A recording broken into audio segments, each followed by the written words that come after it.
ઈડીએ પંજાબમાં કોંગ્રેસના ધારાસભ્ય સુખપાલ ખેરાના ઘેર દરોડા પાડ્યા છે તો ભોલાત બેઠક પરથી ધારાસભ્ય ખેરા પર ડ્રગ તસ્કરો પાસેથી લેણદેણનો આરોપ મૂકવામાં આવ્યો છે તો ઈડીએ કાર્યવાહીના ભાગરૂપે ચંદીગઢ સેક્ટર 5ની હવેલી ટાંચ મારી દીધી છે, જેની કિંમત ₹3.82 કરોડ છે. ખેરાએ ડ્રગ તસ્કર ગુરુદેવ સાથે સોદો કર્યો હોવાનો આરોપ છે તો ઈડીએ સોશિયલ મીડિયા પર આ અંગે માહિતી આપી હતી.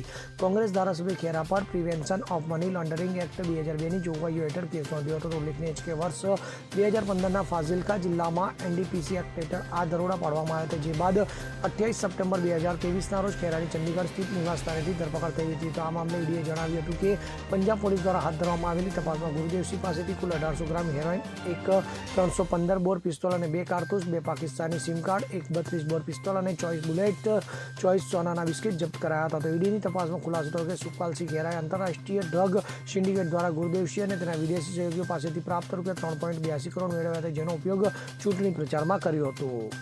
Bureau report CN24 news.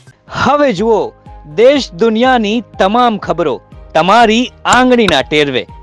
ઉઠાવો મોબાઈલ અને Google Play Store પરથી ડાઉનલોડ કરો અમારી CN24 ન્યૂઝ મોબાઈલ એપ.